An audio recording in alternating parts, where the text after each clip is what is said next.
Non, non, bisous, John. Non, là, non, pas du tout. Je fais jamais ça.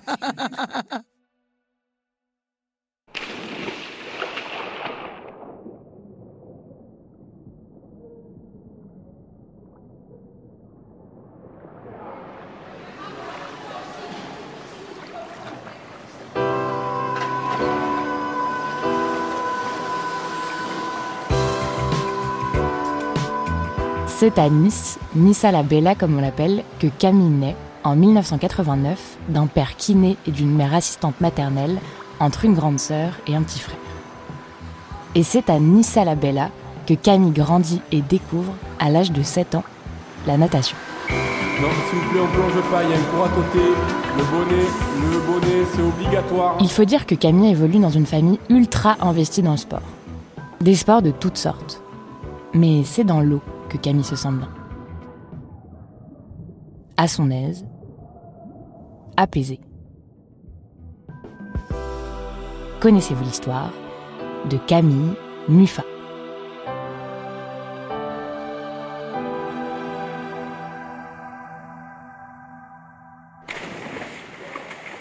À 9 ans, Camille entre en catégorie poussin, un titre qui ne porte pas vraiment son nom puisque l'enjeu n'est pas de savoir patauger dans un bassin, mais bien de devoir assurer un 50 mètres papillon. Camille se retrouve à disputer une course dans cette nage qu'elle n'a jamais pratiquée jusque-là, et devant le regard ébahi de ses parents, elle devance tout le monde de 10 mètres. Dans son entourage, on sent bien que la natation ne sera pas juste un hobby. Camille a des compétences exceptionnelles, extraordinaires, hors normes. Et elle va tout faire pour les exploiter au maximum. On l'inscrit en sport-études. Et là-bas, Camille grandit très vite, dans tous les sens du terme, à la fois mature et grande perche. Et bien que sa taille soit un atout important dans le milieu aquatique, elle cristallise aussi un certain nombre de complexes en dehors, notamment en classe. À presque 15 ans, c'est dur pour une jeune ado de se voir surpasser de 2 têtes tous les autres élèves. Même si avec le temps, ça se calme.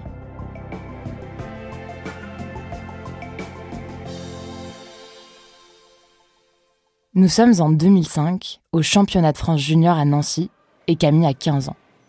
Ça fait 3 ans qu'elle est à l'Olympique Nice Natation, accompagnée de Fabrice Pellerin, son coach. Depuis 3 ans, Camille enchaîne 9 séances d'entraînement hebdomadaires à Jean-Bouin, une piscine très populaire de Nice, où les mamies et les enfants en brassard viennent également faire trempette. Pellerin, qui s'occupe également d'un certain Yannick Agnel, a su créer une ambiance très épanouissante au sein de son équipe.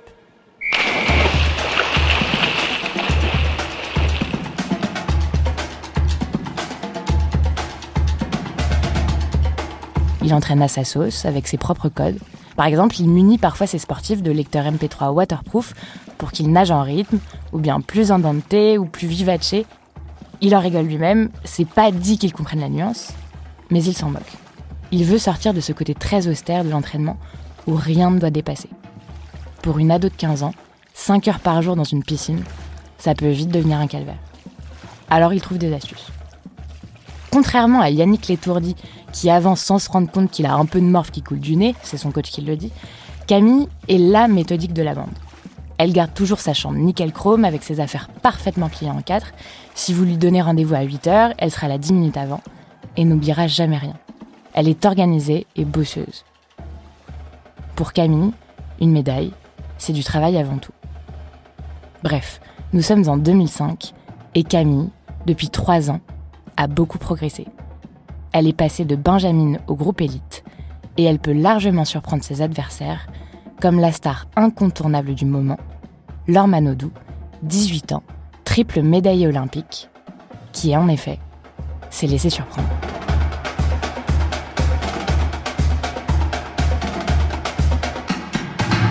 Alors les championnats de France de natation se terminent à Nancy. On y retrouve toutes les stars qui se sont révélées aux Jeux Olympiques d'Athènes, y compris Laure Manodou. Pas facile la vie d'un grand sportif. Une ado de 15 ans lui a tenu tête. Oui, elle est toute jeune, elle s'appelle Camille Muffat, elle est niçoise, et elle avait déjà attiré l'attention sur elle en se classant 3e du 50 mètres cette semaine. Sur 200 mètres 4 nages hier, elle a été en tête de bout en bout, résistant à Laure Manodou sur la dernière longueur de crawl. En plus du titre, elle lui chipe également le record de France. Camille Muffat, 15 ans, bat l'indétrônable Laure Manodou sur le 200 mètres 4 nages. Est-ce que vous y pensiez à cette victoire ? Est-ce que vous vous attendiez déjà à battre le record de France ? Non, pas du tout.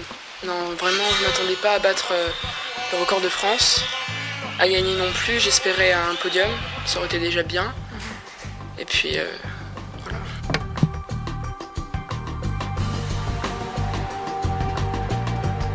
Dans le milieu, c'est presque un crime de lèse-majesté. Camille devient le nouveau grand espoir de la natation française. C'est une période à la fois enchanteresse et difficile à vivre. On n'arrête pas de la comparer à l'or, de la monter contre elle, de la désigner comme rivale. Les médias se comportent parfois comme des vautours, espérant la chute de l'une pour voir l'autre émerger. Les attentes sont incroyables, ubuesques et pas toujours bienveillantes.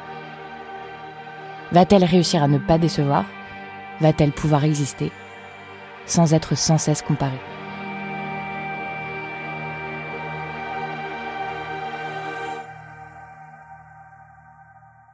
Camille reste focus et ça fonctionne.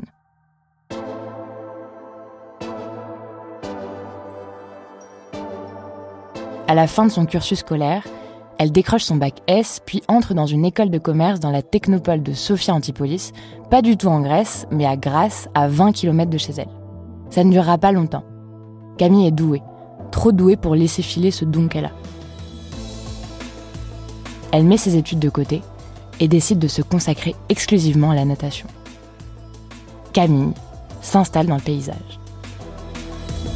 En 2006, elle remporte 4 médailles, dont une en or au championnat du monde junior de Rio. En 2007, elle remporte son premier grand titre européen senior, médaille d'or aux 200 mètres 4 nages pendant l'Euro de Debrecen. En mars 2008, elle remporte le bronze au championnat d'Europe en grand bassin de Eindhoven, première médaille européenne senior en grand bassin. En avril 2008, championnat de France à Dunkerque, qualificatif des JO de Pékin. Elle remporte le record de France pour 400 mètres 4 nages. Elle remporte 200 mètres 4 nages et bat le record de Laure Manodou en 2 minutes, 11 secondes et 15 centièmes.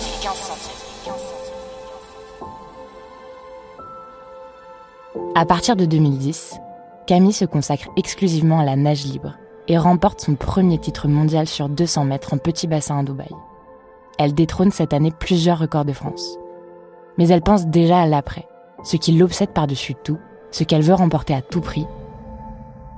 Ce sont les Jeux Olympiques de Londres de 2012. Il est un peu plus d'1h du matin en France, lorsque la reine Elisabeth II ouvre officiellement la 30e Olympiade de l'ère moderne. Pour se préparer à un tel événement, les entraînements sont encore plus intenses que d'habitude, et les restrictions sont son lot quotidien. Elle travaille 6 heures par jour, 6 jours sur 7, a à peine le temps de se poser sur son canapé et passer des moments sympas avec son copain. Son emploi du temps est archi millimétré. Elle ne peut même pas regarder la fin des films à la télé. Camille, en 2012, a 22 ans. Et au regard de toutes ses victoires, elle a toutes les chances de faire de bons jeux. Un grand moment conclu par un grand nom de la musique, britannique, forcément.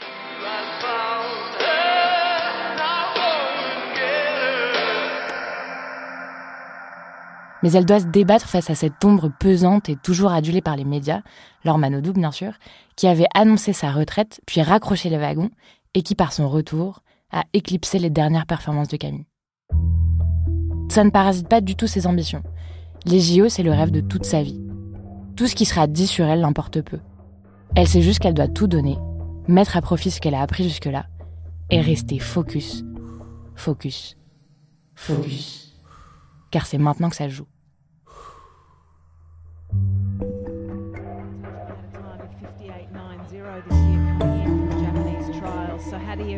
Nous sommes le dimanche 29 juillet 2012. Le 400 mètres nage libre commence. Sa partenaire Coralie Balmy nage à sa gauche, ligne d'eau numéro 3. L'américaine Alison Schmidt à sa droite. Mufa prend un très bon départ et domine toute la course, seulement accrochée par l'américaine. Après le virage de 300 mètres, Mufa devance d'une demi-longueur ses adversaires et de quelques mètres précieux sa principale concurrente pour le titre. Elle parvient, en 4 minutes, 1 seconde et 45 centièmes à gagner la course. Allez Camille! Ça va être dur jusqu'au bout pour Camille. Allah, mais c'est dur, oui, Allah maintenant. C'est fait pour Camille. À 25 mètres de l'arrivée, histoire de passer peut-être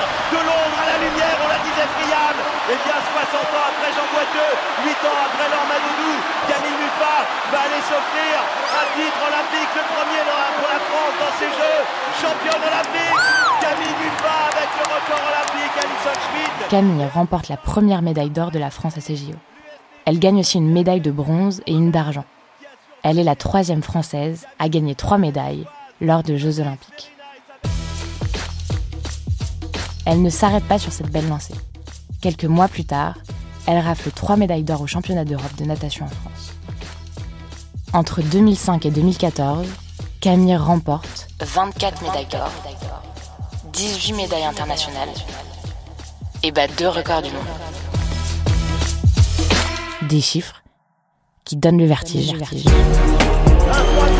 mondial dans ce championnat. Camille Muffat.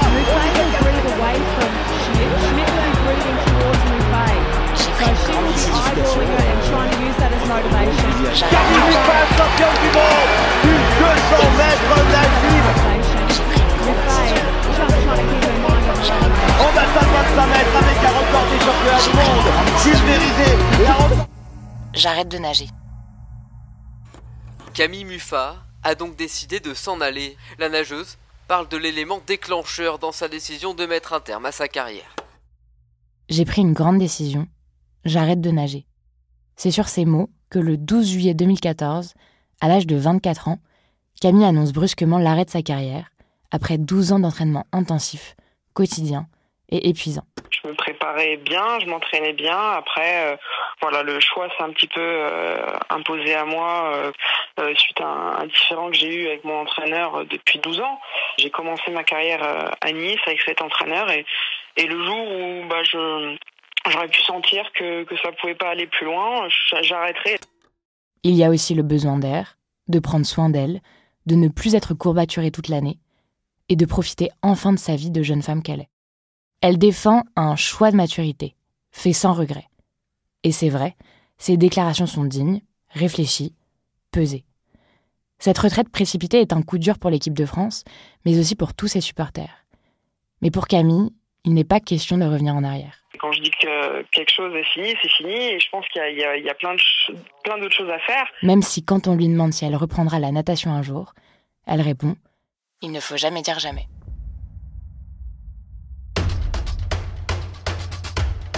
Nous sommes le 6 mars 2015, soit 2 ans après l'annonce de sa retraite en tant que nageuse. Camille vient de poster une photo sur Facebook. Elle est souriante, vêtue d'une doudoune noire.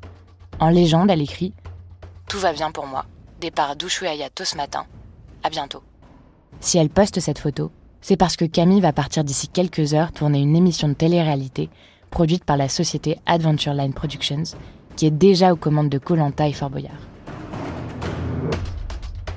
Il s'agit de Dropped, un jeu d'aventure, de survie, où 2 équipes de 4 sportifs reconnus s'affrontent. Le principe est simple. Les candidats sont lâchés dans la nature et doivent retrouver leur chemin sans carte ni boussole, mais avec leur cerveau, leur force et leur endurance. Leur mission est de regagner une ville pour pouvoir recharger leur portable et appeler l'animateur.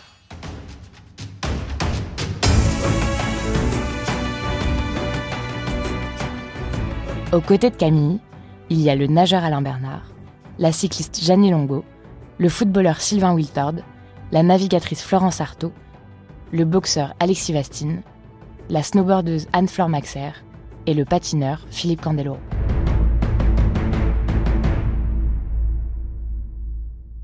Il est donc prévu que les 8 participants embarquent tous pour Buenos Aires pour aller ensuite à Ushuaia, dans le sud de l'Argentine, où 2 équipes sont formées. Les yeux sont bandés et on les fait monter dans un hélicoptère. Ils sont équipés d'eau et d'une balise GPS pour qu'on puisse les localiser.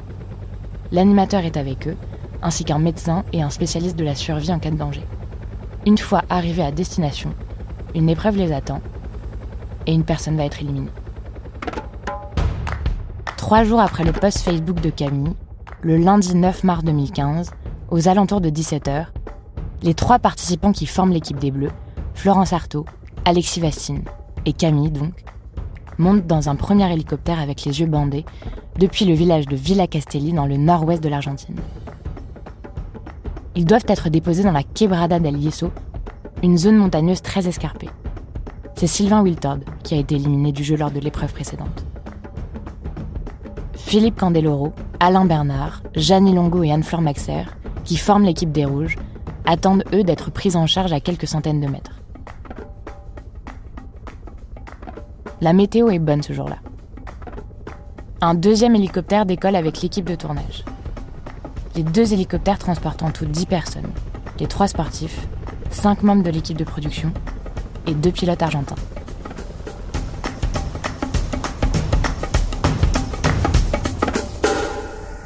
Deux minutes après le décollage, à une centaine de mètres d'altitude, le premier hélicoptère heurte la queue du deuxième. La collision fait exploser les 2 appareils qui tombent en chute libre au pied d'une falaise. Il n'y a aucun survivant. Le tournage est arrêté et les équipes sont rapatriées en France. Des images amateurs montrant la collision sont diffusées à la télévision française, en boucle. Le parquet de Paris ouvre une enquête pour homicide involontaire le 3 avril.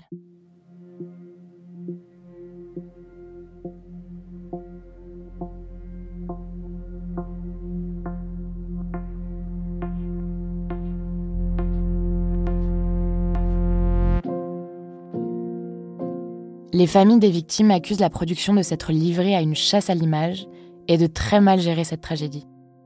Les proches d'Alexis Vastine choisissent de se porter partie civile. Quelques mois plus tard, un rapport de la Direction d'enquête des accidents de l'aviation civile argentine affirme que l'accident est dû à une erreur de pilotage. Le facteur déclencheur de cet accident a été le défaut d'appréciation des pilotes de la proximité ou du manque de séparation de leurs aéronefs respectifs. Ce manque d'appréciation a entraîné la collision aérienne des aéronefs sans aucune tentative de manœuvre évasive ou d'évitement. Le rapport poursuit. Il est plausible d'affirmer que la nécessité de réaliser des images ait pu amener les caméramans à influencer ou à distraire les pilotes. Le 7 mars 2017, une lettre des familles des victimes est publiée dans Paris Match à l'attention de Juliette Méadel, la secrétaire d'État chargée de l'aide aux victimes. Cette société de production n'a jamais eu le courage de nous présenter de quelconques excuses, ni de manifester de la compassion à notre égard pour ce drame aux répercussions personnelles et familiales irréparables. Cet accident scandaleux, unique par sa gravité dans l'histoire de la télévision de divertissement française, appelle à interroger les responsabilités d'une entreprise s'il devait s'avérer qu'elle s'est affranchie des réglementations locales pour réaliser de substantielles économies.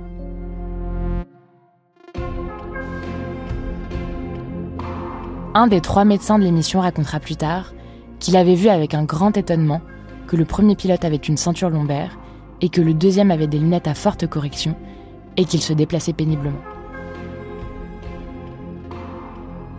L'enquête continue. Entre février 2019 et février 2021, Peter Hochbert, chargé de sécurité lors du tournage, Nicolas Roussel, directeur de production de l'émission, et la société de production Adventureland Productions sont mis en examen pour homicide involontaire.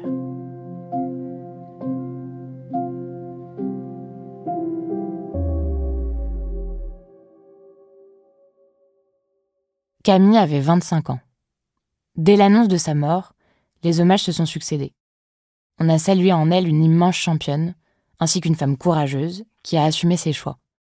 Frédéric Pellerin, le coach de Camille, a déclaré « C'était une fille insubmersible, forte et pleine de joie de vivre.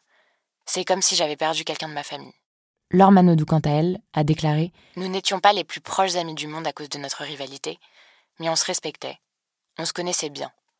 Je suis choquée et triste. »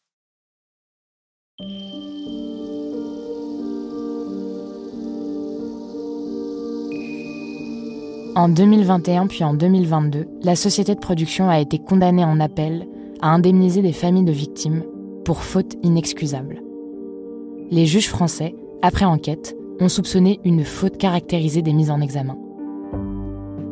Ils ont considéré qu'ils avaient sous-évalué le budget affecté aux moyens aériens et privilégié les critères financiers dans le choix des pilotes et des hélicoptères au détriment de la sécurité des personnes. Aujourd'hui, 7 ans après cette tragédie, la douleur est intacte, mais la vie reprend son cours aussi, forcément. La famille de Camille est restée sur les hauteurs de Nice, non loin de là où leur fille a été enterrée. Ils continuent de suivre la natation. Ça leur permet de penser à elle. Ils l'ont dit, le temps a fait son œuvre. Parler de Camille, c'est douloureux. Ne pas en parler, c'est l'oublier.